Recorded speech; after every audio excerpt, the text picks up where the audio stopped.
Hello everyone, so today is a polish video and what we're going to be talking about is something totally different from what I've been doing over the last 2.5 years. I've been doing project polish and I've been very faithfully doing project polish, but this end of summer, beginning of fall, I realized that I need to move on from project polish. And I need to start a different type of a thing because Project Polish really did not allow any space for seasonal polishes. It was really the basics that I was able to include because they would last me through seasons and I was able to use them up as I go. Now, what I've decided is that I no longer really want to do that. And I know I could have waited a couple more months and then my Project Polish would have been complete. But I'm not going to force myself to do something. Like I did Project Polish because I wanted to do it and because it was fun. And when it stopped being fun, I stopped doing it. I'm not about to torture myself with something just because I was doing it previously.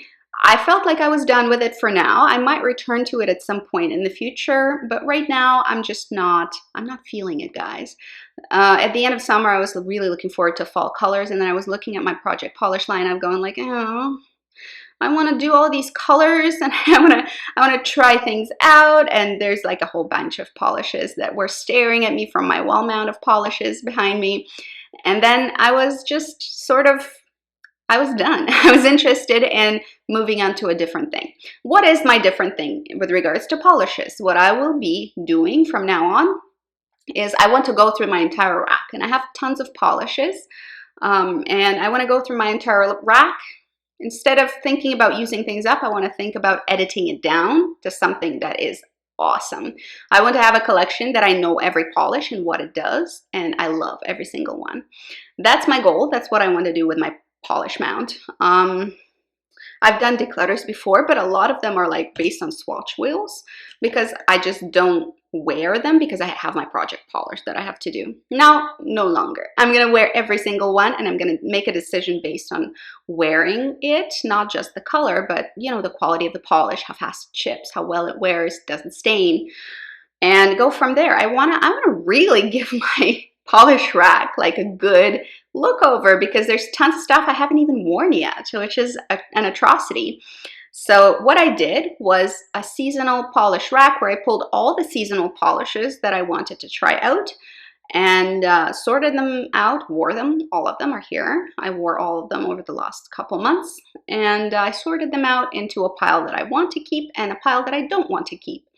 And this is the best way I know how to edit my collection. So this is the kind of project that I would be having until I run through my entire polish rack, and then we'll see what happens. But I just want to sort it out, and I want to take the time and the effort to do it. So project polish is going by wayside because I'm starting a little bit more of an editing, picking just the favorites sort of thing. Let's start with my nail wheel, and I'll go through the ones that I'm keeping, the ones I'm getting rid of. So let's start with this purple number over here. It's a purple shimmer with a pink shift. And it's a China glaze polish. The name of it is Don't Mesh With Me. It's a pretty color. I really was fond of it. I liked how it layered. It can serve as a topper. It can serve all by itself in 3 coats. And I wore it to a friend's wedding. I liked it that much. It's a very pretty purple lilac story here, and I think it's very good for summer and spring. Really nice spring summer polish with lots of action, lots of shimmers. It's very dynamic, and I've come to the conclusion that it either needs to be a really buttery, beautiful color, or it needs to be a really kick-ass shimmer. Otherwise, I'm kind of not interested. It's not worth my while to paint my nails.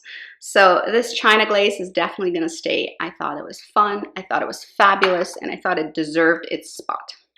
Next is this bronze number, also by China glaze. And this is a pass for me. It's China glaze Copper Tunist. It's a pretty bronze, but that's all it is.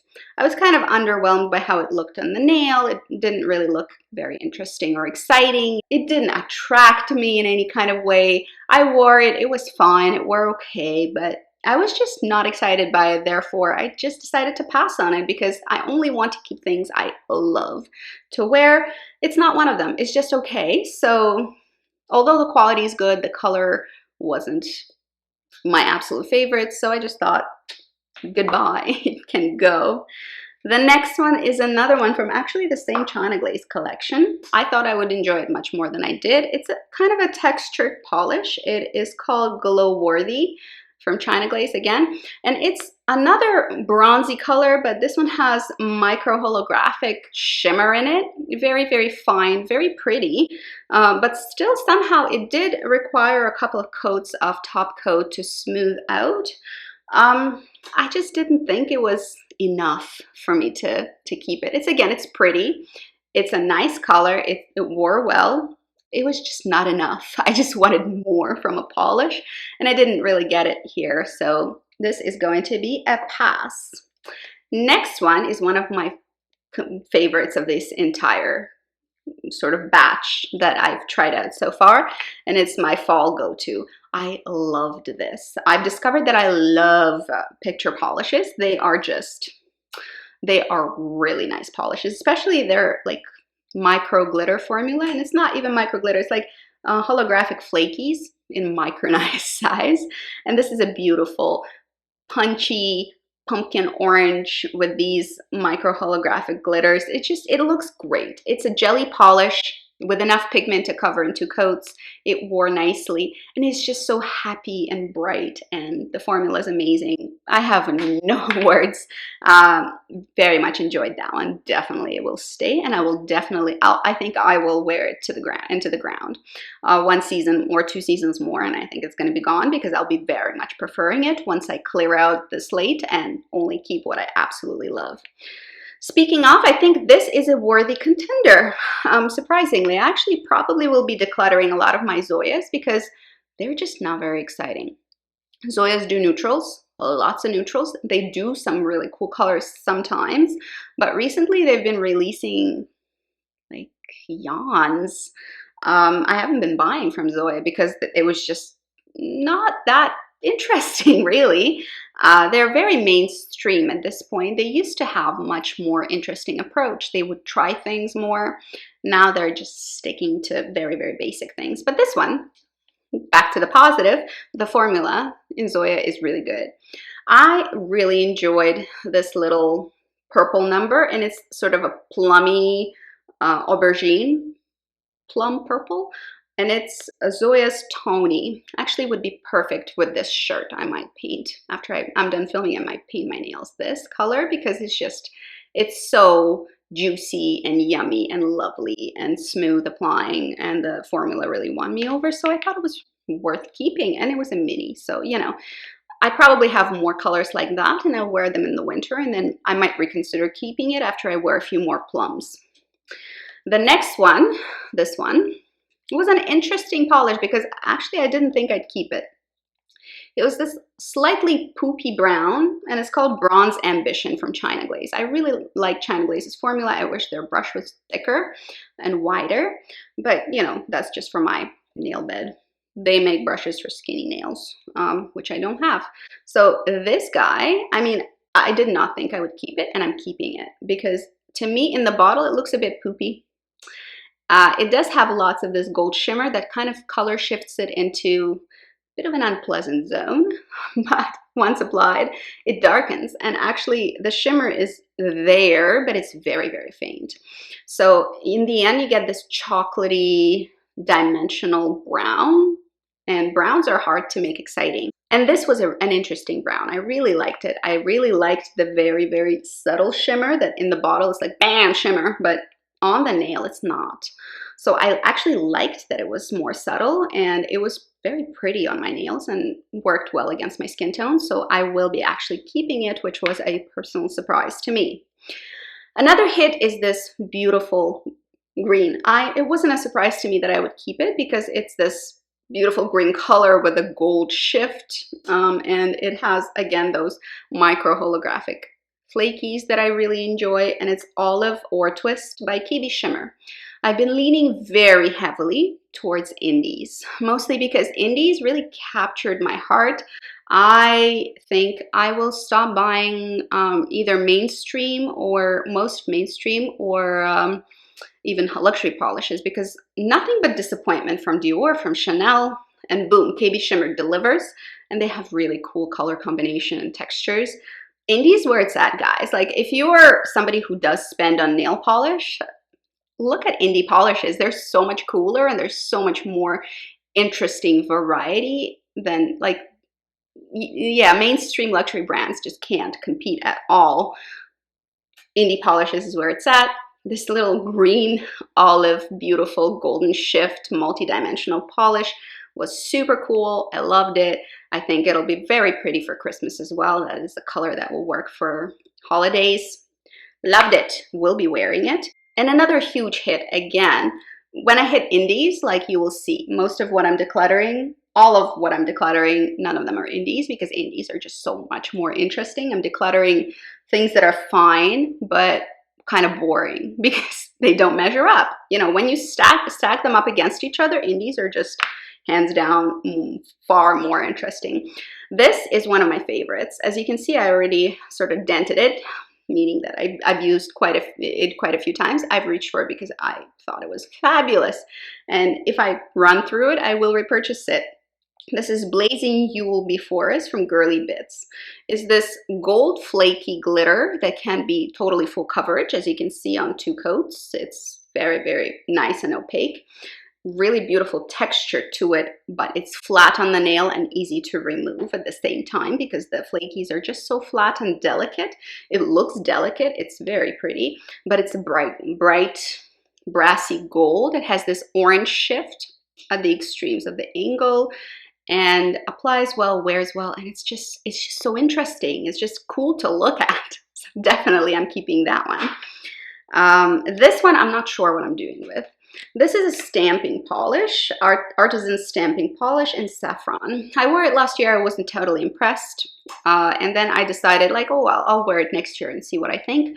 So here I am in the fall wearing it. And I think it is a stamping polish. It just doesn't work as well for a like full manicure. Besides, the color is just kind of, it's really unflattering on my skin tone. So at first I thought I'd declutter it. And it was initially in the no pile, not in the yes pile. I thought I'd declutter it, but then I thought maybe I'll try stamping because I don't stamp, I don't do nail designs. But if it's easy and I have a plate that works and it's really like it's quick, I might try it. So I did decide to keep it to try stamping, and if it doesn't work well with stamping, I'll get rid of it. But I'll try stamping with it first and then see what I feel about it. Next guy is this plummy, another plummy color, but much lighter and more neutral. It is Zoya Aubrey. It's a pretty neutral. Again, that's it. It doesn't provide anything extra. It looks fine, but not exciting, not interesting. There is no depth or dimension to it.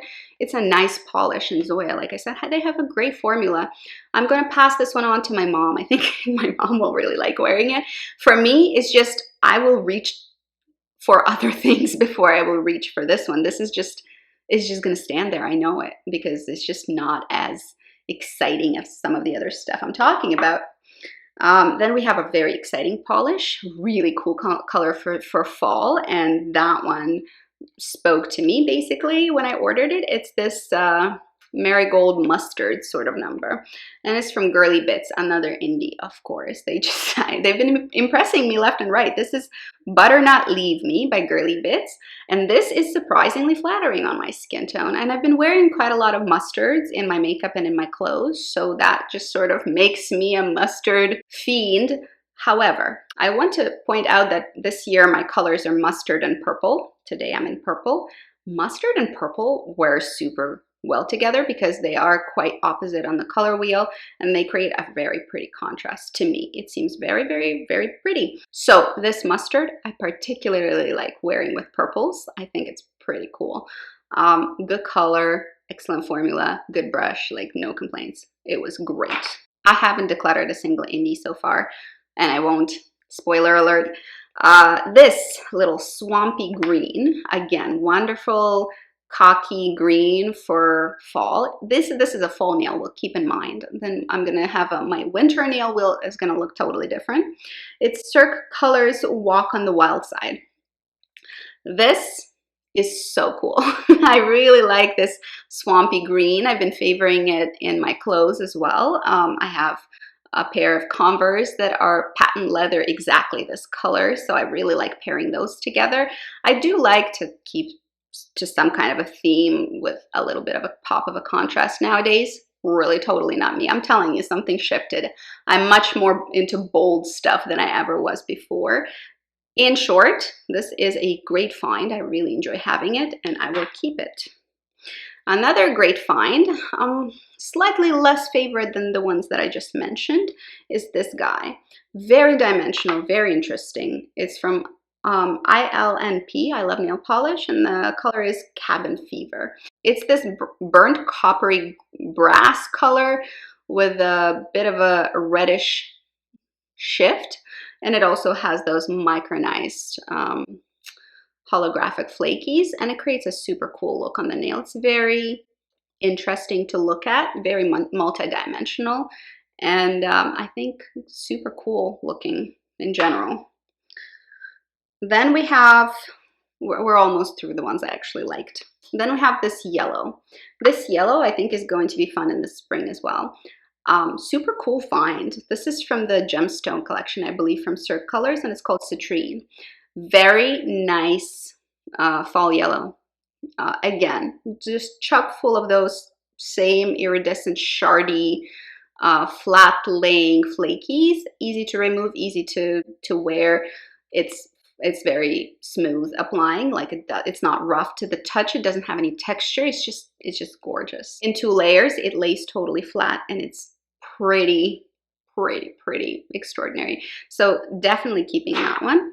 The last one I'll be keeping, the rest I will tell you about, is this one, is this orange. This is a fantastic pumpkin bright orange color. It's just makes you super happy to look at. It's very cool to look at. It is different from the other orange I'm keeping. They're different enough for me to keep both. I really enjoy this. I thought that that was a fabulous color. It's Sinful Shine with Gel Tech in the color Breaking Bland. Super fun fall, pumpkin-y, punchy color, jelly in texture with tons of shimmers, and the shimmers are gold, orange, red shifting sort of flakies. Beautiful. Okay, let's get to the rejects. Let's talk about the ones I'm not gonna keep. This one is my own personal little Frankenstein polish. This is Yves Saint Laurent Asphalt Gray in the number 82. As you can see, it's not gray anymore because I added about 3 drops of a red color I'm going to mention in a second, and it turned a little bit purple. Gray was really not looking super flattering on me. This purple is not really looking super flattering on me. I'm going to give it to my mom as well. Like, it's a beautiful polish, and YSL, they have good formula, but yawn, plus it doesn't look great on my skin tone. The next one does look good on my skin tone, but it's just a little bit too bright. Besides, I have reds that I prefer to wear. So this is going to be one of the Zoya's Suki. Very bright, punchy, orange base, slightly warm leaning red. I thought it was pretty, but kind of like out of the reds that I own, I wouldn't reach for this one. I'd reach for others. So that can go as well. The next culprit is this beautiful gold that you can layer up. You can have it as a topper. You can have it as a polish that you can wear to full opacity. But, you know, I used to buy those limited edition Dior collections, and I think I probably never will again. Those Chanel limited edition collections, those Dior limited edition collections, those Yves Saint Laurent limited edition collections, I think I'm through with luxury polishes because I honestly don't think they're worth the money that they're charging. And before I was like, oh, I want a beautiful bottle, but now I'm like, no, I want a cool color. I want a color that is different, that is cool, that is something that I haven't seen before. And indies are really providing me with it. Yellowish, beige is just, first of all, unattractive on my skin tone. I don't know what I was thinking. It was my bad. It's not the polish's fault. The polish is not bad. It's just like, why would I keep this if I can wear like this, right? It's, I mean, yeah. It has a sheen and a shimmer to it. I'm passing it on. The next one is a pink, and I think it came from the same collection, again, the Diorific one. Oh, the previous one, by the way, I didn't say, was in the color 220, Promesse. And this one is the pink from the same collection, Diorific Vernis, in the color 360, Lively. I mean, pretty ballerina pink. meh. Like, I have other colors that I think I will enjoy wearing more. It has this beautiful pearl going through it. I think my mom again will enjoy it because it's just super neutral, very ballerina pink, very wearable. But for me, it's just like, meh. First of all, pink is not my favorite color. It doesn't really mesh well with my skin tone for some reason. I'm not sure why. And it's just not exciting enough for me to keep. And the last one is this, again, neutral with a slight pearlescent sheen that does not come across in the nail. It used to be in my project polish. It's a nice color, but I'm just sick of it, and I think it's kind of boring now. So this is Zoya's Pandora. I have a lot of nudes to get through, and even from the ones that I have tried, Pandora does not stack up to them in terms of how flattering it is on me. It's a little bit too cool for me, a little bit. So I'm very neutral, so very cool shades don't always look the most flattering. So Zoya's Pandora is going to be a pass as well. So all in all, I'm going to pass on 8 polishes, and I'm going to keep 12. So I'm not getting rid of quite half, but I'm getting rid of quite a few polishes that would have been cluttering my rack, polish rack, and would have been in the way. And as of now, I think I can just safely say I don't really want those. I have much more exciting polishes and ones that I'm really drawn to for the fall to look at. And I'm just going to keep those because I have plenty. And there's no reason to keep stuff that is good, but like not great. Or it is nice, but it's not your favorite, so you probably won't reach for it. You know what I mean? Therefore, this is the kind of declutters that you can expect, and this is kind of where my project polish has evolved. I want to get through my polishes, I want to really wear them and get lots of wear out of them, and then eventually I'll have this little core collection for each season, and that's what I'll be wearing that season. And naturally, my polishes are going to start running out because they're just going to be used because they're my favorites and they're awesome. Tell me what your favorite fall polishes have been this year. I'm really curious to know. Leave it down below. That's it for today. Have a good day. See you later, and good luck.